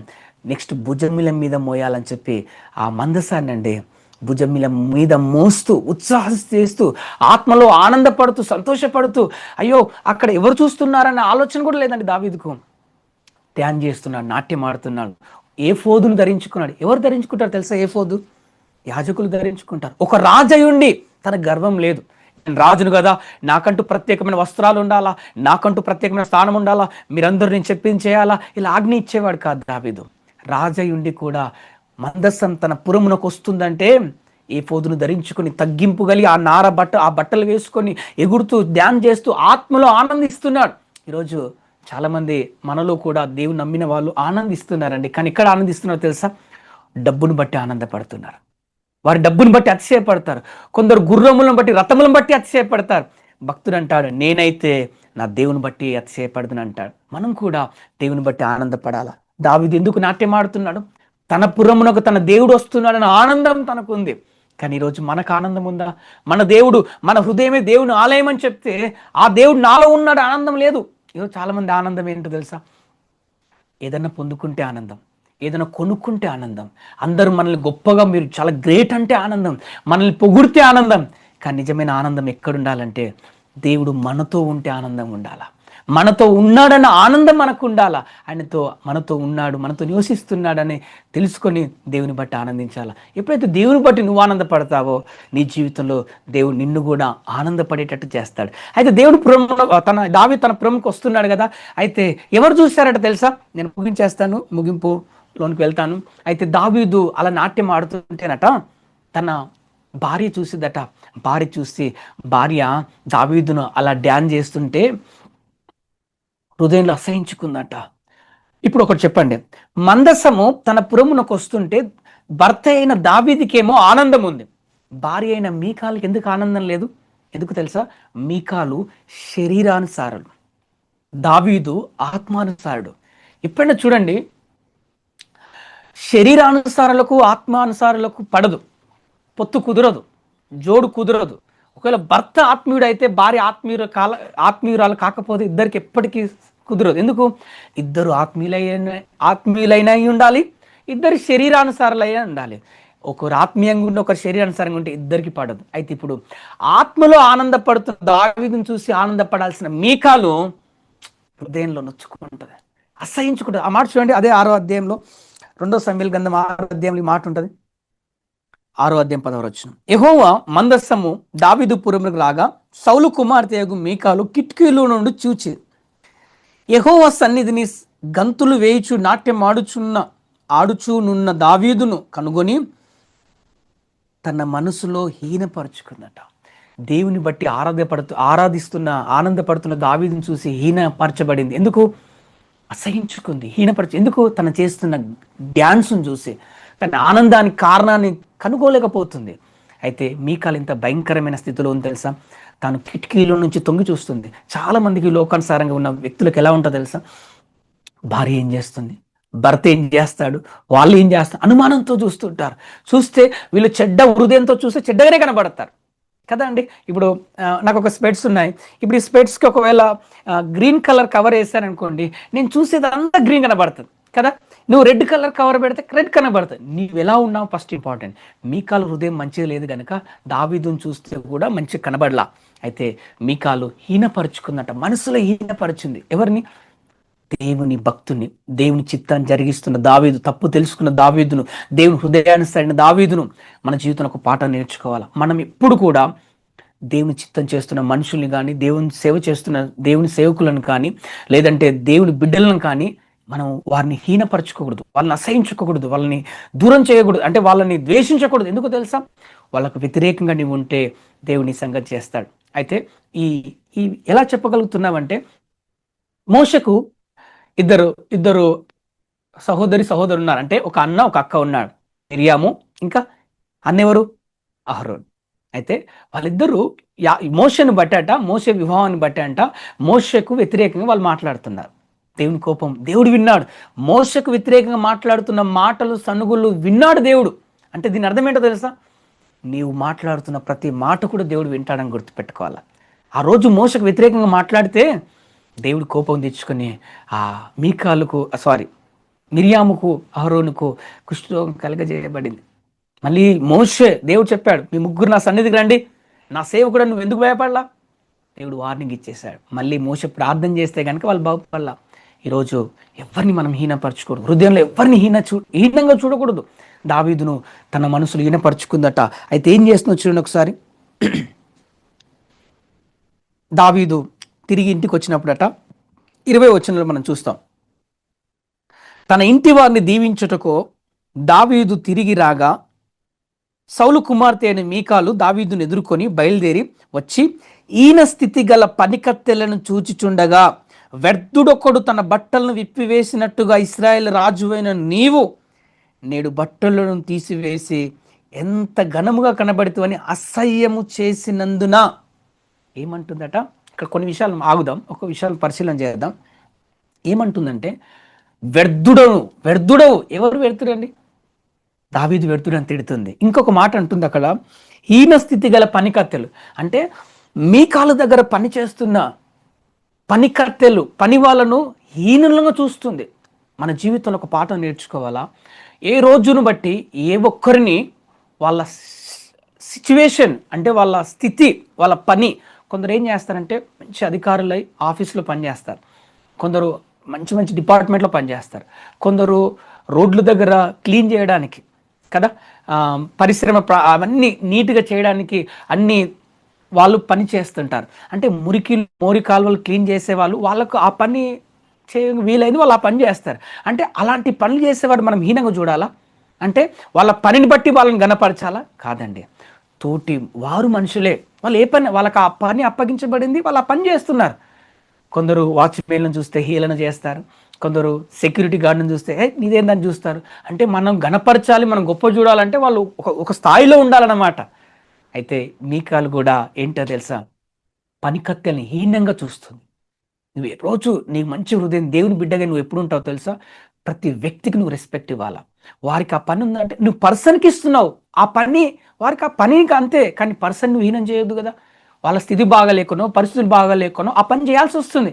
అలాంటి మాత్రం వాళ్ళని చీపు చూడొద్దు కదా. అయితే పనికత్తెలను కూడా అసహించుకుంటుందని మీకాలు దావీదును కూడా వ్యర్థుడిగా అని అంటుంది. ఎలా వస్తున్నావు చూడు, వ్యర్థుడు వచ్చినట్టు వస్తున్నావు అంటే అప్పుడు దావీదు ఒక అద్భుతమైన స్టేట్మెంట్ ఇస్తాడు. చూస్తారా ఏంటో స్టేట్మెంట్ అంటే, నీ తండ్రిని 21 వచ్చిన నీ తండ్రిని అతని సంతతిని విసర్జించి ఇశ్రాయేలుడు తన జనుల మీద నన్ను అధిపతిగా నిర్ణయించుటకై నన్ను ఏర్పరచుకున్న యెహోవా సన్నిధిని నేను ఎలాగు చేసి తిని, యెహోవా సన్నిధిని నేను ఆటాడి తిని, ఇంతకంటే మరెక్కువగా నేను తృణీకరింపబడి నా దృష్టికి నేను అల్పుడునై నీవు చెప్పిన పనికత్తెల దృష్టికి గనుడు నగుదునని మీకాలతో చెప్పాను. ఏమంటున్నాడు తెలుసా? దేవుడు నిన్ను నీ సంతానాన్ని విసర్జించాడు, నీకు తెలియట్లా. నన్ను వ్యర్థుడు అంటున్నావు, నన్ను పనికి మాలిన వ్యక్తిగా నువ్వు చూస్తున్నావు. కానీ దేవుడు నీ కుటుంబాన్ని నీ సంతానాన్ని విసర్జించాడు. నిన్ను కాదని, నీ కుటుంబాన్ని కాదని నన్ను దేవుడు ఏర్పరచుకున్నాడు. నా దేవుని సన్నిధిని నేను ఆటలాడుతాను, ఆనందిస్తాను, ఆత్మలో సంతోషిస్తాను. అయితే నన్ను నేను అల్పునిగా చేసుకుంటాను. ఇదండి మనం చేయాల్సింది. అతడు రాజయుండి కూడా ఏమంటున్నాడు తెలుసా? మనం అల్పుడు నన్ను తగ్గించుకుంటున్నాడు. మనం ఏ స్థితిలో ఉన్నామన్నది కాదు, నువ్వు ఎంతలా తగ్గించుకుంటున్నావు అన్నది చూడాలా. దేవుని దృష్టిలో తగ్గింపు కలిగి ఉండాలా. బైబిల్ చెప్తుంది, తాను తగ్గించుకుని వాడు హెచ్చించబడతాడు. తను హెచ్చించుకుంటే తగ్గించబడతావు. కనుక మన జీవితంలో దేవుడిని ఎంత హెచ్చిస్తే నువ్వు అంత తగ్గించుకొని ఉండాలి. ఏమంటున్నాడు? నేను అల్పుడనై నేను మరెక్కువ చేస్తాను. నువ్వు ఏది చేస్తే నువ్వు తిడుతున్నావో, ఏది చేస్తే నువ్వు అసహించుకుంటున్నావో, ఏది చేస్తే నన్ను తృణీకరిస్తున్నావో, నేను అంత ఎక్కువగా దేవుని సన్నిధిలో చేస్తాను. నువ్వు నన్ను తృణీకరించిన పర్లా, బట్ నేను నా ఆరాధన ఆపను. దేవుని సన్నిధిలో ఆనందాన్ని ఆపుకోను, నా ఆటను దేవుని ఆపను. నా దేవుడు నా పురమునకు వచ్చాడన్న ఆనందము నేను ఆపను. ఈరోజు ఎవరో వద్దన్నారని చాలామంది అంటుంటారు, నన్ను ప్రార్థన చేయొద్దన్నారని అందుకోసం ప్రార్థన చేయలేదు, ప్రార్థనలో పాల్పంచుకోవద్దన్నారని అందుకోసం ఎవరు చెప్తే వినకూడదు. ఎవరు చెప్పినా నీ దేవుణ్ణి నువ్వు ఆరాధించాలా. నీ దేవుణ్ణి ఆరాధించి నువ్వు వెనకంజ వేయకూడదు. నీ దేవుడు చెప్పాడంటే నువ్వేం చేయడానికైనా ముందుకు వెళ్ళాలా. ఎందుకు తెలుసా? మనుషులకు భయపడకూడదు. ఆత్మను నరకంలోను పరలోకం తీసుకెళ్ళగలిగే దేవుని భయపడాలా మనం. కానీ నరమాత్రులు మనల్ని ఏం చేస్తారు చెప్పండి? ఏం చేయలేవు. ఎవ్వరికి నువ్వు భయపడొద్దు, వెనకంజ వేయకూడదు. అబ్రాహామును దేవుడు ఏమన్నాడు? నీ కుమారుడు నాకు ఇవ్వాలి, బలి ఇవ్వాలంటే ఎవరమైనా ఆలోచన చేస్తాం. నేను అనుకున్నాను, నాకు కూడా అబ్రాహాం చేసింది పెద్ద పెద్ద త్యాగము, పెద్ద గొప్ప పని అని నాకు అనిపించలేదు. కానీ ఎప్పుడైతే నాకు వివాహం అయిందో, ఎప్పుడైతే నాకు ఒక కుమారుడు పుట్టాడో, అప్పుడు అబ్రహాము యొక్క త్యాగం నాకు అర్థమైంది. దేవుడు నాకు ఒక కుమారుని ఇచ్చినప్పుడు, ఆ కుమారుని అల్లారు ముద్దుగా పెంచుకుంటున్నప్పుడు, ఇప్పుడు ఆలోచన చేశాను. అప్పుడు అరే, ఈ కుమారుని నేను ఇవ్వగలుగుతానా? లేక 100 సంవత్సరాలకు ఒక కుమారుని పుడితే అబ్రహాము ఆ కుమారుని ఇవ్వడానికే వెనకంజ వేయాల. మరి ఇప్పుడు నేను ఇస్తానా అని ఆలోచన చేస్తే అంత విశ్వాసం నాలో లేదు. అప్పుడు అబ్రహాము త్యాగం మనకు అర్థమైంది. ఎందుకు అబ్రహాం అంతగా దీవించబడ్డాడంటే మామూలుగా దీవించబడలా, అతను అంత త్యాగము, అంత వెనకంజ వేయకుండా అతని విశ్వాసమే అతని గొప్పగా చేసింది. కనుక మన జీవితంలో నువ్వు దేవుని సేవించడానికి వెనకంజ వేయమాకండి. దేవుని ఆరాధించడానికి ఎప్పుడు నువ్వు ఒక ముందడిగే ఉండాలా, దేవుని సేవించడానికి. అయితే ఆ తర్వాత ఏం జరిగిందో తెలుసా? నెక్స్ట్ 22వ వచనం, అదే ఆఖరి వచనం. ఇంతకంటే మరెక్కువగా నేను తృణీకరింపబడి నా దృష్టికి నేను అల్పుడనై నీవు చెప్పిన పనికెత్తల దృష్టికి గనుడనగుదునని మీకలుతో నేను మరణము వరకు సౌలు కుమార్తెయగు మీకాలు పిల్లలు కనకయుండెను. ఆమేన్. ఎందుకు పిల్లలు కనలేదు తెలుసా? పిల్లలు ఎందుకు కనలేదంటే, ఇప్పుడు పిల్లలు ఇవ్వాలంటే గర్భఫలం ఎవరిస్తారు? దేవుడు ఇస్తాడు. మరి మీకాలకి ఎందుకు గర్భఫలం దేవుడి వల్ల అంటే, అతను ఎంత దేవుని దృష్టిలో, దావీదు ఎంత గొప్పవాడో మీకాలో దేవుని దృష్టిలో అంత చెడ్డది కనబడింది. ఈరోజు మనము మనుషుల దృష్టి కోసం కాదు, బైబిల్ అంటది కదా, నేను పైరూపాన్ని చూడను. నేను ఏం చేస్తాడంటే దేవుడు పైరూపాన్ని లక్ష్య పెట్టాడు. దేవుడు నీ హృదయ అంతరంగంలో దేవుడు పరిశీలన చేస్తాడు. మనుషులు చూస్తారని చేయొద్దు, ఎప్పుడు మనుషుల కోసం ఎప్పుడూ చేయకూడదు. ఎందుకు తెలుసా? దేవుడు లక్ష్య పెడితే నీకు అది చాలు. నువ్వు దేవుని కొరకు నువ్వు చేయాలి, అంతే తప్ప మనుషుల కొరకు కాదు. ఈరోజు నువ్వు అంతరంగంగా నువ్వు నీతిమంతుడివే ఉండొచ్చు, నువ్వు నీతిమంతుడు, కానీ ప్రజలు నువ్వు నీతిమంతుడు కాదంటే, వాళ్ళు కాదంత మాత్రాన నువ్వు చెడ్డ వ్యక్తివి ఏం కాదుగా. దేవుడు నిన్ను అంగీకరిస్తే చాలు. కనుక దేవుడు హృదయ అంతరంగం లక్ష్య పెడతాడు. కనుక మన హృదయాన్ని దేవుడు చూస్తున్నప్పుడు, దావీదును దేవుడు తన హృదయాన్ని చూసినందుకే కదా అతను ఏర్పరచుకున్నాడు. మరి ఈరోజు నీ హృదయం ఎలా ఉంది? నీ హృదయము దేవునితో సరైనదిగా ఉండాలా. ఒకరోజు దేవుని అపోస్తులు ఫిలిప్ గారు కానీ అపోస్తులు వాళ్ళందరూ ఏం చేస్తున్నారంటే, ప్రార్థన చేసి అందరి తలపై చేయబెడుతుంటే అందరూ పరిశుద్ధాత్మను పొందుకుంటున్నారు. అందరు పరిశుద్ధత పొందుకుంటే అప్పుడు ఒక గార్డ్ ఏంటంటే మాయమంత్రాలు చేసేటోడు సీమోన్ ఒకడు ఉన్నాడు. అరే ఇదేదో బాగుంది కదా, వాళ్ళ చేతులు వస్తే పరిశుద్ధత వాళ్ళు పొందుకుంటున్నారే, ఇది కూడా నాకు కావాలని చెప్పి వెళ్ళి అడిగాడు. నాకు ఇది కావాలా, నేను మీకు కూడా ఏం చేస్తానంటే మీకు ద్రవ్యాన్ని ఇస్తాను, డబ్బుని ఇస్తాను, నాకు ఇది కావాలి అని అంటే, అపోస్తుల కార్యములు 8వ అధ్యాయం 20వ వచనం. అందుకు పేతురు, నీవు ద్రవ్యమిచ్చి దేవుని వరము సంపాదించుకొందునని తలంచుకొనినందున నీ వెండి నీతో కూడా నశించునుగాక. నీ హృదయము దేవుని ఎదుట సరైనది కాదు గనుక ఈ కార్యమందు నీకు పాలు పంపులు లేవు. ఈ వరం నీకు కావాలంటే ద్రవ్యంతో నువ్వు వరాలు కొనలేవు, డబ్బులతో ఆశీర్వాదాలు కొనలేవు. చాలామంది అనుకుంటారు నేను డబ్బులు ఎక్కువ ఇస్తే ఆశ్రయించబడతాను అనుకుంటారు. చాలామంది ఉద్దేశం అలాగే ఉంటుంది, నేను ఎక్కువ దేవునికి ఇస్తే ఎక్కువ దీవించబడతాను అనుకుంటారు. నీ ఆశీర్వాదము నువ్వు ఇచ్చే డబ్బుల వలన, నువ్వు ఇచ్చే కానుకల వలన కలగదు. చాలామంది ఇలాగే బోధించే వాళ్ళు ఉన్నారు. నువ్వు దీవించబడతావు అంటారు. నువ్వు ఇస్తే దీవించబడ కాదు, దేవుడు నీకు ఇచ్చిన దాంట్లో నువ్వు ఇవ్వాలా. ఆ దినమున దేవుడు ఆశీర్వదిస్తాడు. ఆయన ఆశీర్వాదం మనకు ఐశ్వర్యం ఇస్తుంది. నరుల కష్టార్జితం చేత ఆస్తిని మనం కూర్చుకోలేం, దేవుడు దీవించాలా. అయితే ఇక్కడ ఈ గాడు సీమోనుకో ఏమంటున్నా తెలుసా? పేతురు ఏమంటున్నాడంటే, నీ హృదయము దేవుని ఎదుట సరైనది కాదు కనుక ఈ కార్యమందు నీకు పాల్పంపులు లేవు. ఈరోజు మనకు దేవుని కార్యాల్లో పాల్పంపులు కలగాలంటే, దేవుని రాజ్యంలో మనకు పాలు పొందుకోవాలంటే, ఆ మధ్యాకాశంలో ఆ దేవుని కలుసుకునే ఆ ఒక భాగ్యం మనం పొందుకోవాలంటే, ఆ కార్యక్రమాలు మనకు పాల్పంపులు ఉండాలంటే, మనకి ఇన్విటేషన్ ఉండాలంటే, ఆ స్థాయి మనకు ఉండాలంటే, దేవుని దృష్టిలో నీ హృదయం సరైనదిగా ఉండాలా. ఆయన దృష్టిలో నీ హృదయం సరైనదిగా లేకపోతే పాల్పంపులు లేవు. నువ్వెంత భక్తి చేసినా వ్యర్థమే, ఎంత ప్రార్థన చేసినా వ్యర్థమే, ఎంత ఆరాధన చేసినా వ్యర్థమే. ఎందుకు తెలుసా? ఒకరోజు కొందరు అంటారు, ప్రభా నేను కూడా నీ నామమున ఇది చేశా, నీ నామను దయ్యాలు వెళ్ళగొట్టా, నీ నామను అద్భుతాలు చేశా, నీ నామను ప్రవచించానంటే, అప్పుడు దేవుడు అంటాడు, అక్రమం చేయ వారలారా నా ఇద్దరు నుంచి మీరు వెళ్ళండి. మీరు ఏం చేస్తున్నారో అవి సంబంధం లేదు, తండ్రి చిత్తం చేయవాడే పరలోకంలో ఉంటాడు. ప్రభు అంటే కాదు మనం పరలోకం వెళ్ళలేదు, ప్రభు చిత్తం చేయాలా. దేవుడి చిత్తం నువ్వు చేస్తే పరలోకం వెళ్తావు. ఆ చిత్తము చేసే హృదయము దేవుడు చూస్తున్నప్పుడు ఈ హృదయం సరైనది అనిపించాలా. ఆ రోజు సౌలు దేవుడు తృణీకరించాడో ఎవరున్నారా అని దేవుడు చూస్తున్నాడట. బైబిల్లో దినవృత్తాంతం గ్రంథంలో ఉంటుంది, ఏమనంటే దేవుడు భూమి ఎంత సంచరిస్తున్నాడట, ఎవరైనా ఉన్నారేమో అని. ఎవరో తెలుసా? యథార్థ హృదయవంతులు ఎవరైనా ఉన్నారా? నన్ను ప్రేమించే హృదయాలు ఎవరైనా ఉన్నారా? నన్ను ఆరాధించడానికి ఆరాటపడే వాళ్ళు ఎవరైనా ఉన్నారా? యథార్థవంతులు ఉన్నారా? సరైన హృదయం కలిగిన వారు ఎవరైనా ఉన్నారని దేవుడు చూస్తాడట. అలా చూస్తే ఆ రోజు దావీదు దేవుడు కనుగొన్నాడు. ఈరోజు దేవుడు మనల్ని చూస్తే నీ హృదయం దేవుని ఎదుట సరైనదిగా ఉందా? కనుక ఈరోజు సరైనదిగా ఉంటే దేవుడిని అంగీకరించేస్తాడు. కనుక ఈరోజు మనం ఏం నేర్చుకున్నామంటే, దేవుడిని మన మధ్యలో ఉండాలని ఆశపడాలా, దేవుడు మన మధ్యలో రావాలని కోరుకోవాలా, దేవుడు మన మధ్యలో నివసించాలని ఆశపడాలి, మంచిదే. కానీ దేవుని కొరకు చేసే పనులు ఉంటాయి చూడండి. నీవు చేసే పనులు ఉంటాయి చూడండి, అవి సరైనవే ఉండాలా, దేవుని చిత్తానుసారమైనదే ఉండాలా. ఈ రోజున ప్రార్థన చేశారా?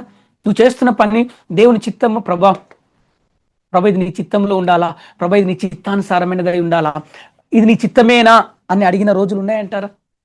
కనుక మనం కూడా అలా అడగాల, ప్రభుని అడగాల, విచారణ చేయాలా. కనుక దావీదు అదే అడుగుతాడు కదా, తన జీవితంలో విచారణ చేస్తాడు, ప్రభా ఇది చేయాలా, ఇక్కడికి వెళ్ళాలని. అది చేయనందుకే వినాశనం కలిగిందని మనం విన్నాం. కనుక సౌలు కూడా పని మంచిదే, కానీ చేసే విధానం మంచిది కాక అవివేక పని చేయడం వల్ల తృణీకరించబడింది. ఫైనల్గా దావీదు తప్పు తెలుసుకున్నాడు. తప్పు తెలుసుకొని సరిచేసుకున్నాడు. అది చాలా ముఖ్యమండి మన జీవితంలో. ఈరోజు అతిక్రమంలో దాచిపెడితే వర్ధిల్లం, దాన్ని ఒప్పుకోవాలా, విడిచిపెట్టాలా. చాలా మంది కప్పెట్టుకుంటారు. ఎప్పుడు కప్పెట్టుకోవద్దు. అతిక్రమం చేసావా? దావీదు బత్షెబతో పాపం చేశాడు కదా, నాతాను ప్రవక్త చెప్పినప్పుడు దాన్ని కవర్ చేయడానికి నాతాను ప్రవక్తను బంధించాను, నన్ను తప్పు చేశాడు అంటున్నాను, అధికారం తనకుంది, రాజును అందరి ముందు తప్పు చేశాడంటాడని చెప్పి ఏదైనా చేయొచ్చు. కానీ దావీదు మంచి మనసు ఏంటో తెలుసా? వెళ్ళి దేవుని పాదాలు పట్టుకున్నాడు. కీర్తనలో మన 51 కీర్తన చూస్తాం కదా, అదే కదా, ఎంత పశ్చాత్తాపడ్డాడు, ఎంత ప్రార్థన చేశాడండి, పాపాన్ని ఒప్పుకున్నాడు. ఈరోజు మన జీవితంలో తప్పు చేయడం తప్పు కామన్, కానీ దాన్ని ఒప్పుకోవాలా, విడిచిపెట్టాలా. కప్పెట్టుకునే ప్రయత్నం చేయొద్దు. అది ఏ రోజుకైనా నిన్ను మరింత ఎక్కువ పాపం చేస్తుంది. ఒక పాపం మరొక పాపం చేయడానికి ప్రోత్సహం చేస్తుంది. చిన్నగా ఆ పాపం చిన్నది ఉన్నప్పుడే, ఆ మొక్కగా ఉన్నప్పుడు పెరికేయడం ఈజీ, కానీ అదే మొక్కను పెంచి ఒక చెట్టు అయిందనుకో, ఆ చెట్టును వేం చేయలేవు. కనుక నీ జీవితంలో ఏదైనా బలహీనతలు ఉన్నాయా, ఏదైనా పాపాలు ఉన్నాయా, వెంటనే ఒప్పుకోవడానికి వెనకంజ వేయకు. స్వారీ చెప్పడానికి తప్పు వెనక్కి వేమాకు, నువ్వు వెళ్ళి స్వారీ చెప్పేసే, నష్టపరిహారం చెల్లించాలా ఏ తప్పు చేసా తప్పుకు. అదే కదా జక్కయ్య చేసింది. ప్రభువా ఈరోజు ఆయన ఇంటికి రక్షణ వచ్చిన రోజు కనుక నేను ఎవరి దగ్గర అన్యాయం తీసుకుంటే వారికి నేను 4 వంతులు ఇచ్చేస్తాను. ధర్మశాస్త్ర గ్రంథంలో అదే ఉంది. ఎవరికైనా అన్యాయం చేస్తే వారికి 5 వంతులు నువ్వు చెల్లించాలా, నష్టం చెల్లించాలా. నీవు కూడా దేవునితో సరిచేసుకోవాలి. ప్రభా ఇంతకాలం నేను తప్పు చేశానయ్యా, తప్పును సరిచేసుకోవడానికి నేను రెట్టింపు ఆనందాన్ని కలిగజేస్తాను, రెట్టింపు నీలో సమయాన్ని గడుపుతాను, ఆత్మీయంగా ఉంటాను, భక్తిని కాపాడుకుంటాను, విధేయతతో ఉంటాను, నీ సన్నిధిలో ప్రేమతో ఉంటాను అని నీ జీవితం నిన్ను సమర్పించుకోవాలా. మీకాలు వలె ఉండకుండా ఆత్మలో ఆనందపడుతున్న వ్యక్తితో నీవు ఆనందం పడడం నేర్చుకోవాలా. ఈరోజు చాలామంది సంఘాల్లో కొన్ని విశ్వాసులు ఏమంటారంటే, భక్తిగా ఉన్న వాళ్ళని చూసి భక్తి లేని వారికి అసూయ. వాళ్ళే చేస్తారండి భక్తి, ప్రార్థన వాళ్ళు ఎప్పుడు ప్రార్థన ఎందుకు పడదు? నువ్వు ఆత్మీయురాలు కాదు కనుక. మనం అలా ఉండకుండా ఆనందించే వాళ్ళతో ఆనందిద్దాం, దేవుని సన్నిధిలో ప్రార్థించే వాళ్ళతో కలిసి ప్రార్థన చేద్దాం. తప్పు జరుగుతాయి. దావీదు జీవితం తప్పు జరిగింది, బండి మీద కాదు తీసుకురావాల్సింది, పొరపాటు జరిగింది, కానీ పొరపాటుకు తగిన శిక్ష కూడా ఉంది. మన జీవితంలో పొరపాటు చిన్నదే కావచ్చు, దాన్ని నష్టం కూడా వస్తుంది. కనుక తప్పులు చేయడానికి ఎంకరేజ్మెంట్గా కాకుండా, తప్పు అని తెలిసి దాని జోలికి వెళ్లకుండా సరిచేసుకొని మన ఆధ్యాత్మిక జీవితాన్ని కాపాడుకోవాలి అనే విషయాన్ని జ్ఞాపకం చేస్తూ దేవుడు కొన్ని మాటలు దేవుడు దీవించిన గాక. తల వంచుకుందాం, చిన్న ప్రార్థన చేస్తారు. మహాపరిశుద్ధుడైన తండ్రి, ఇంతవరకు నీకు వందనాలు తండ్రి. ఇంతవరకు మాతో మాట్లాడినందుకు స్తోత్రాలు ఆయన. నిజంగా అనేక విషయాలు మీరు మాతో మాట్లాడారు. నిజంగా ప్రభా నీ వాక్యం ఎంత గొప్పది తండ్రి. నీ మాట, నీ వాక్కు నువ్వు మాతో ఉంచావు. మేము ఎలా ఉండాలి, ఏం చేయాలా, నీ చిత్తం ఏంటో మేము తెలుసుకోవాలి ప్రభా. మా ఇష్టం కాదు ప్రభా, నీ ఇష్టం ఏం జరిగించాలా. అలాగ మమ్మల్ని సరిచేయండి, సరిదిద్దండి. దావీదు వల్లే తప్పు తెలుసుకొని తిరిగి సరి చేసుకొని సరైన మార్గంలో నడుచుకున్న కృప దయచేయండి. మా జీవితంలో మాకు ఈరోజు తెలిసి పొరపాట్లు చేస్తున్నారు నాయన. మేము అలాగన కాకుండా ఆత్మలు గద్దింపును వాక్యాన్ని ద్వారా హెచ్చరించబడి సరిచేసుకొని నీ ఎదుట మా హృదయం సరైనదిగా కనబడుటకు తండ్రి కృప చూపించమని నాయన. జూమ్లో పాల్పంచుకున్న నీ బిడ్డలందరినీ ప్రభావ మీరు దీవించండి అయ్యా. వారి ఆత్మీయ జీవితం, వారి కుటుంబాలను దీవించండి. పరిచర్యలో పాల్పంచుకుని బిడ్డలను దీవించండి. ప్రత్యేకంగా ప్రభా ఎస్తేర్ మేడం జ్ఞాపకం చేసుకోండి ప్రభా. అయ్యా వారు ఉంటున్న ప్రాంతాన్ని, అయా విదేశాల్లో ఉంటుండగా ప్రభా వారిని దీవించండి. వారి పరిచర్యను ఆస్వాదించండి. తను చేస్తున్న ప్రతి పనిని, ప్రయత్నాన్ని అన్ని సఫలపరచండి ప్రభా. మీరు ఫలింపజేసి అనేకులకు దీవెనకరంగా మార్చండి, అనేకులకు ఆశీర్వాదకరంగా మార్చండి. ఈ పరిచర్యను కూడా మరింతగా రెట్టింపుగా కుడి ఎడమలకు మీరు విస్తరింపచేయమని ఇంతవరకు తోడై నడిపించినందుకు వందనాలు చెల్లిస్తూ యేసు పరిశుద్ధ నామమున ప్రార్థించి వేడుకొంచున్నాం తండ్రి. ఆమేన్. తండ్రి, కుమార, పరిశుద్ధాత్మ త్రియేక దేవుని దీవెన సదాకాలం మనందరికీ తోడై ఉండును గాక. ఆమేన్. ఆమేన్. ఆమేన్. ఆమేన్. అందరికీ praise the Lord. Thank you. Hallelujah, hallelujah. దేవుని పరిశుద్ధ నామముకు స్తోత్రం కలుగును గాక. మరి ఇంతవరకు వాక్యోపదేశం చేసిన మరి పాస్టర్ సంతోష్ కుమార్ బట్టి నేను ఎంతగానో సంతోషిస్తున్నాను. నిజంగా ఆత్మీయంగా ఇది ఒక ప్రాఫిటికల్ మెసేజ్. ఎన్నో సార్లు వింటాం, కానీ ఇంకో కోణంలో దేవుడు మనందరితో మాట్లాడినాడు. మరి యెహోవా మందసము 3 నెలలు గితీయుడగు ఓబేదెదోము ఇంటిలో ఉండగా వారి కుటుంబం, వారి ఇంటి వారందరూ ఆశీర్వదింపబడ్డారు కదా. ఆ రీతిగా ఎవరి కుటుంబములో, ఎవరి హృదయములో దేవుడు ఉంటాడో వారు ఆశీర్వదింపబడతారు. Hallelujah. Thank you Lord, thank you Jesus. కనుక మరి దావీదు మరి పోయి ఆ యొక్క మందసాన్ని తీసుకొని ఓబేదెదోము ఇంటిలో నుండి దావీదుపురమునకు ఉత్సాహముతో తీసుకొని వచ్చాను. నిజంగా దేవుడు ఎవరి హృదయంలో ఉంటాడో వారికి సంతోషం అండి. మరి దావీదు మరి ఓబేదెదోము ఇంటిలో నుండి దేవుని యొక్క మందసము తీసుకొని రావడానికి ఉత్సాహంతో వెళ్ళాడు. కనుక మరి యెహోవా మందసం మోయువారు మరి ఇదంతా కూడా మనం ఈ వాక్యము మనం విన్నాము. సమూయేలు గ్రంథము 2వ సమూయేలు గ్రంథము 6వ అధ్యాయంలో నిజంగా మరి దావీదు విషయములో మందసము తీసుకొని వస్తున్నప్పుడు తనలో ఉన్న సంతోషం, ఆనందం, ఎవరి హృదయంలో దేవుడు ఉంటాడో వాళ్ళకి ఎప్పుడు సంతోషమే, ఆనందమే. ఆ రీతిగా ఆయన ఎంతో సంతోషపడి మరి ఉత్సాహంతో మరి ఆ మందసాన్ని తీసుకొని వచ్చి ఉంటున్నాడు. కనుక మరి మనం చూసినట్లయితే నిజంగా ఎవరి హృదయం సరి అయినదిగా ఉన్నదో లేదో, ఎవరి హృదయంలో దేవుడు ఉన్నాడా లేడా, అది ముఖ్యం.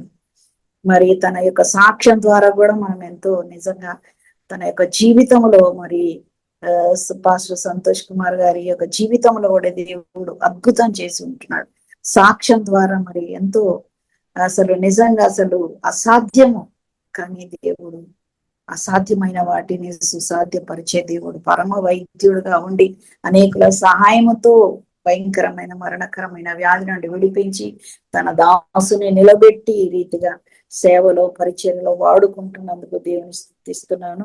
మరి దేవుడు తన జీవితంలో గొప్ప సాక్ష్యం బట్టి మరి ఈ దినాల్లో మరి అనేక చోట్ల వాడుకుంటున్నందుకు దేవుని స్తుతిస్తున్నాను. మరి నిజంగా వర్తమానం ఎంతో మరి ప్రవచనాత్మకంగా దేవుడు సూటిగా మనతో మాట్లాడాడు. మన హృదయం సరి అయినదిగా ఉండాలి, ఒక క్రమంతో, ఒక డిసిప్లిన్ తో ఉండాలి.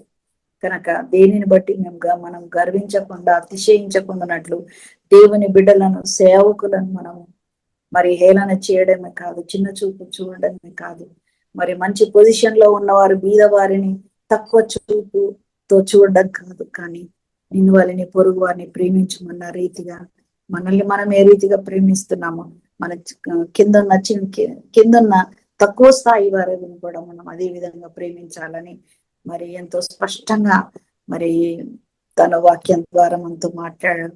ప్రభు నిజంగా తన దాసుని నిలబెట్టాడు, వాడుకున్నందుకు దేవుని స్తుతిస్తున్నాను. మరి End Time Revival Holy Spirit Ministries తరఫున ప్రత్యేకమైన వందనాలు తెలియజేస్తున్నాను. God bless you and your ministry brother. Over to sister Esther Lingala.